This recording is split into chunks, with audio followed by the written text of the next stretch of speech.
Good morning. I'm Mr. Rappaport for PNN News. Today we will be foregoing our normal announcements as this day marks another anniversary of the tragic events which occurred on September 11, 2001. For all those who have fallen, for their families, their friends and co-workers, and our country, this day must never be forgotten.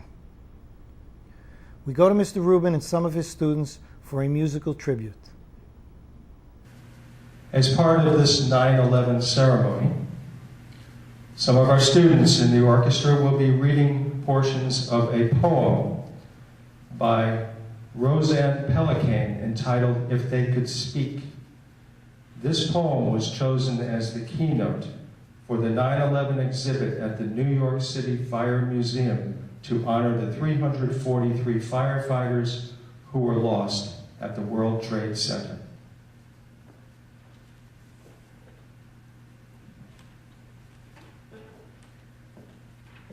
Please don't be afraid.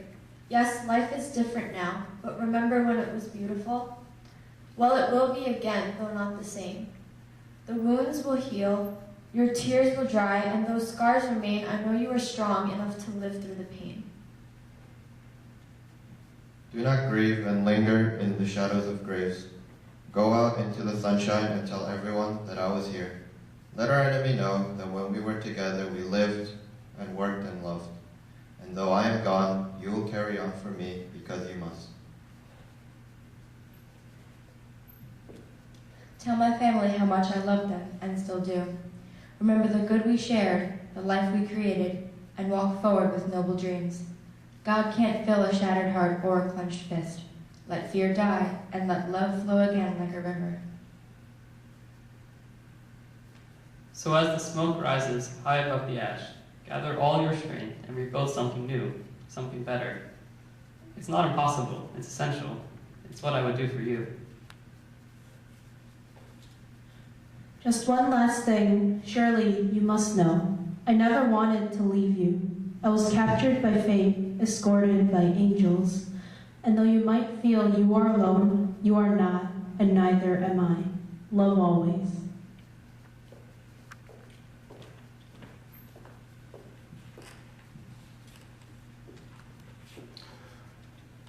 By the time 9/11 happened, I had already been teaching in Plainview Old Bethpage for 15 years. All I ever wanted to do was to teach children the beauties of music. However, despite all of my training and experience, nothing could have prepared me for September 11th, 2001, and the inner strength that my fellow teachers and I would have to generate to keep it all together on that day for the sake of our students. The halls were quiet as the shock, fear, anger, and sadness hung over the school like a cloud.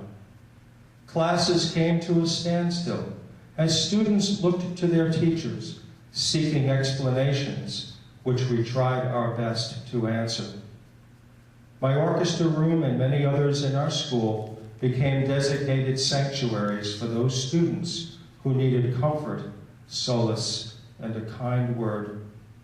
For a brief few weeks, our nation came together as one people, determined that this tragedy would not define us. Sentiments poured in from all around the world proclaiming their support of the American people in their time of need.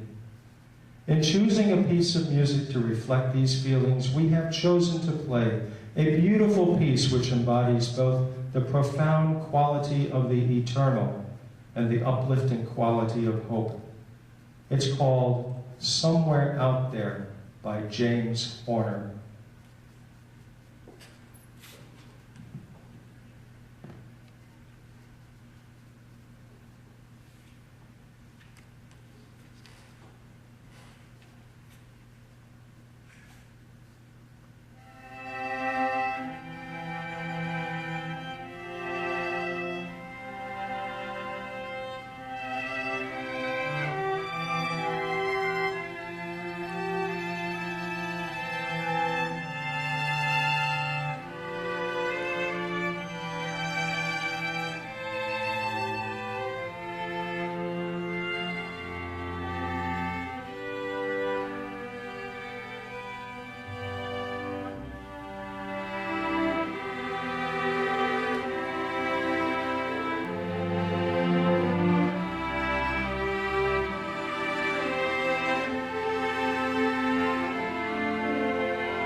Thank you, Mr. Rubin. This is Mr. Rappaport for PNN News, September 11th, 2014.